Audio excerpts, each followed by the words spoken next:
നമസ്കാരം, എല്ലാവർക്കും സ്വാഗതം. നിങ്ങളുടെ കമ്പ്യൂട്ടറിലെ സി ഡ്രൈവ് തുറക്കുമ്പോൾ ഇതൊരു വലിയ കാട് പോലെ എവിടെ തുടങ്ങണമെന്നറിയാത്തൊരവസ്ഥ തോന്നിയിട്ടുണ്ടോ? എങ്കിൽ പേടിക്കണ്ട, നമുക്കൊരുമിച്ച് ആ കാടിനകത്തേക്കൊന്ന് യാത്ര പോകാം. വിൻഡോസ് ഫയൽ സിസ്റ്റം എന്ന ആ രൂപരേഖ നമുക്ക് സിമ്പിളായി ഒന്ന് മനസ്സിലാക്കിയെടുക്കാം. ദേ ഇതുപോലെ, ശരിക്കും പറഞ്ഞാൽ നൂറുകണക്കിന് ഫോൾഡറുകൾ, പിന്നെന്തൊക്കെയോ വിചിത്രമായ പേരുകൾ, എവിടെയാണ് തുടങ്ങേണ്ടത്, എവിടെയൊക്കെ തുടരുതൊന്നും ഒരു പിടിയുമില്ലാത്ത അവസ്ഥ അല്ലേ? വിഷമിക്കേണ്ട, നിങ്ങൾ ഒറ്റയ്ക്കല്ല. ഈ കാണുന്ന ഡിജിറ്റൽ നഗരത്തിന്റെ ഒരു മാപ്പ് നമ്മളിന്ന് ഒരുമിച്ച് വരയ്ക്കാൻ പോകുകയാണ്. അപ്പോ ഇതാണ് നമ്മുടെ ഇന്നത്തെ ഒരു പ്ലാൻ. നമ്മൾ ആദ്യം സിസ്റ്റത്തിന്റെ ആ ബേസിക് ബ്ലൂ പ്രിന്റ് എന്താണെന്ന് നോക്കും. പിന്നെ അതിലെ 3 മെയിൻ ഏരിയകളിലേക്കാണ് കടക്കും. യൂസറിന്റെ ഫയലുകൾ എവിടെയാണിരിക്കുന്നതെന്നും സിസ്റ്റം പ്രവർത്തിപ്പിക്കുന്ന ആ പവർ ഹൗസ് എവിടെയാണെന്നും കണ്ടെത്തും. അവസാനം ഒരു എക്സ്പേർട്ടിനെ പോലെ ഇതെല്ലാം എങ്ങനെ സ്വന്തമായി കണ്ടെത്താമെന്നും നമ്മൾ പഠിക്കും. ശരി, അപ്പം നമുക്ക് തുടങ്ങാം. എല്ലാത്തിനും ഒരു തുടക്കം വേണമല്ലോ. നമ്മുടെ കമ്പ്യൂട്ടറിന്റെ ഈ ഡിജിറ്റൽ ലോകം മുഴുവൻ പണിതുയർത്തിയിരിക്കുന്നത് C:ഡ്രൈവ് എന്ന ആ ഒരൊറ്റ അടിത്തറയിലാണ്. ടെക്നിക്കലായിട്ട് പറഞ്ഞാല് ഇതിനെ റൂട്ട് ഡയറക്ടറി എന്നൊക്കെ പറയും. അതായത് എല്ലാത്തിന്റെയും വേര്. നമ്മുടെ വിൻഡോസ് ഓപ്പറേറ്റിംഗ് സിസ്റ്റം ജീവിക്കുന്നത് തന്നെ ഇവിടെയാണ്. അതുകൊണ്ട് തന്നെയാണ് കമ്പ്യൂട്ടർ ഓണാക്കുമ്പോൾ ആദ്യം തന്നെ ഈ സി ഡ്രൈവിനേക്ക് ഓടിച്ചെല്ലുന്നത്. ഓക്കെ, അപ്പോ ആ അടിത്തറ ഉറപ്പിച്ചു. ഇനി നമുക്ക് ഈ ഡിജിറ്റൽ സിറ്റിയിലെ 3 പ്രധാനപ്പെട്ട ഏരിയകളിലേക്കൊന്ന് പോകാം. പ്രോഗ്രാം ഫയൽസ്, യൂസേഴ്സ്, പിന്നെ വിൻഡോസ്. നിങ്ങളുടെ കമ്പ്യൂട്ടറിലെ മിക്കവാറും എല്ലാ കാര്യങ്ങളും നടക്കുന്നത് ഈ 3 ഫോൾഡറുകളെ കേന്ദ്രീകരിച്ചാണ് കേട്ടോ. ഇപ്പൊ ഈ കാണുന്നതാണ് നമ്മുടെ സിറ്റിയുടെ ഒരു സിമ്പിൾ മാപ്പ്. പ്രോഗ്രാം ഫയൽസ് എന്ന് പറയുന്നത് നമ്മുടെ സോഫ്റ്റ്വെയറുകളൊക്കെ താമസിക്കുന്ന ഒരു ഏരിയ. യൂസേഴ്സ് എന്ന് വെച്ചാൽ നമ്മളെപ്പോലുള്ളവരുടെ വീടുകൾ. പിന്നെ വിൻഡോസ്, അതാണ് ഈ സിറ്റി മുഴുവൻ കൺട്രോൾ ചെയ്യുന്ന പവർ ഹൗസ്. പെർഫ്ലോക്സ് പോലെയുള്ള ചെറിയ ഫോൾഡറുകളുമുണ്ട്, പക്ഷെ നമുക്ക് ഈ പ്രധാനികളിൽ നിന്ന് ശ്രദ്ധിക്കാം. ഇതാണ് പലർക്കും ഒരു കൺഫ്യൂഷൻ ഉണ്ടാക്കുന്ന സംഭവം. പക്ഷെ സിമ്പിളായിട്ട് ഇങ്ങനെ ആലോചിച്ചാൽ മതി. പ്രോഗ്രാം ഫയൽസ് എന്നത് പുതിയ വലിയ 64-ബിറ്റ് വണ്ടികൾ പാർക്ക് ചെയ്യാനുള്ള ഒരു വലിയ ഗ്യാരേജാണ്. അതേസമയം പ്രോഗ്രാം ഫയൽസ് x86 എന്നത് പഴയ ചെറിയ 32-ബിറ്റ് വണ്ടികൾക്ക് വേണ്ടിയുള്ള ഒരു പ്രത്യേക പാർക്കിംഗ് സ്ഥലവും. പഴയ സോഫ്റ്റ്വെയറുകൾക്കും ഓടാനൊരു സ്ഥലം വേണ്ടേ? അത്രയുള്ളൂ സംഭവം. ഇനിയിപ്പോ പ്രോഗ്രാം ഡേറ്റ എന്ന പേരുള്ള സാധാരണഗതിയിൽ ഒളിച്ചിരിക്കുന്ന ഒരു ഫോൾഡറുണ്ട്. ഇതൊരു കോമൺ കിച്ചൺ പോലെയാണ്. കമ്പ്യൂട്ടറിലെ ഏത് യൂസർ ഒരു സോഫ്റ്റ്വെയർ തുറന്നാലും അവർക്കെല്ലാവർക്കും പൊതുവായി ആവശ്യമുള്ള സാധനങ്ങൾ ഈ അടുക്കളയിൽ നിന്നാണ് എടുക്കുന്നത്. ഓക്കേ, ഇനി നമുക്ക് നേരെ ഈ സിറ്റിയിലെ റെസിഡൻഷ്യൽ ഏരിയയിലേക്ക് പോവാം. അതായത് യൂസേഴ്സ് ഫോൾഡറിലേക്ക്.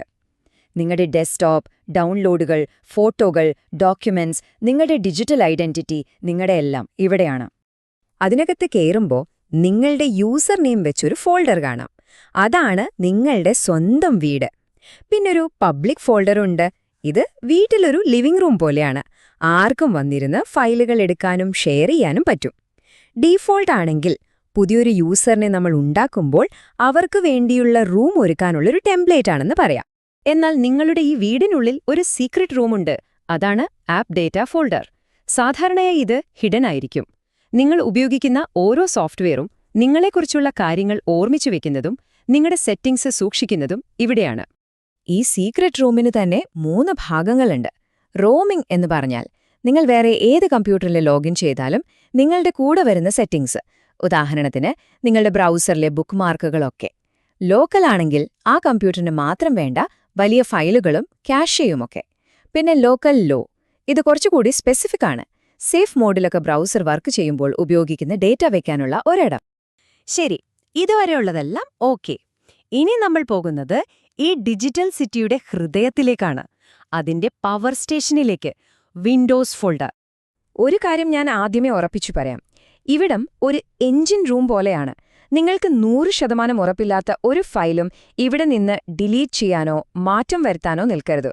കാരണം സിസ്റ്റം തന്നെ വർക്ക് ചെയ്യുന്നത് ഈ ഫോൾഡറിലെ ഫയലുകൾ വെച്ചാണ്. ഇതിനകത്തെ ചില പ്രധാനികളെ നോക്കിയാൽ സിസ്റ്റം 32, ഇതാണ് OSന്റെ മെയിൻ ടൂൾ ബോക്സ്. പിന്നെ കാണുന്ന syswow 64, അത് പഴയ 32-ബിറ്റ് ടൂളുകൾക്ക് വർക്ക് ചെയ്യാനുള്ള ഒരു സ്പെഷ്യൽ അറേഞ്ച്മെന്റ് ആണ്. വിൻഡോസ് 6 ആണെങ്കിൽ ഒരു ഭീമൻ സ്പെയർ പാർട്സ് കട പോലെയാണ്. വിൻഡോസിൽ എന്തെങ്കിലും കേടുപാടുകൾ തീർക്കാനും അപ്ഡേറ്റ് ചെയ്യാനും വേണ്ടിയുള്ള എല്ലാം ഇവിടെ സൂക്ഷിച്ചു വെച്ചിട്ടുണ്ടാകും. ഇതുവരെ നമ്മൾ ഫയൽ എക്സ്പ്ലോറർ എന്ന് വണ്ടിയിലിരുന്നാണ് ഈ സിറ്റി മുഴുവൻ കണ്ടത്. ഇനിയിപ്പോ ഒരു എഞ്ചിനീയർ പോലെ ഈ സിറ്റിയുടെ ബ്ലൂ പ്രിന്റ് നേരിട്ട് വായിക്കാൻ പഠിക്കാം, കമാൻഡ് ലൈൻ ഉപയോഗിച്ച്. നമ്മൾ ഇത്രയും നേരം പറഞ്ഞ ഈ സ്ട്രക്ചർ ഉണ്ടല്ലോ, അതിനെ ഒറ്റയടിക്ക് ഒരു ചിത്രം പോലെ കാണാൻ സഹായിക്കുന്ന ഒരു കിടിലൻ കമാൻഡാണ് ട്രീ. ഒരു മരത്തിന്റെ വേരിൽ നിന്ന് ഓരോ കൊമ്പുകളിലേക്കും ചില്ലകളിലേക്കും പോകുന്നതുപോലെ ഇത് ഫോൾഡറുകളെ വളരെ ഭംഗിയായി കാണിച്ചു തരും. അതിനു മുമ്പ് ഡിയർ എന്നൊരു സിമ്പിൾ കമാൻഡുണ്ട്. ഒരു ഫോൾഡറിനകത്ത് എന്തൊക്കെ ഫയലുകളും ഫോൾഡറുകളും ഉണ്ടെന്ന് പെട്ടെന്നൊരു ലിസ്റ്റ് കിട്ടാൻ ഇത് മതി.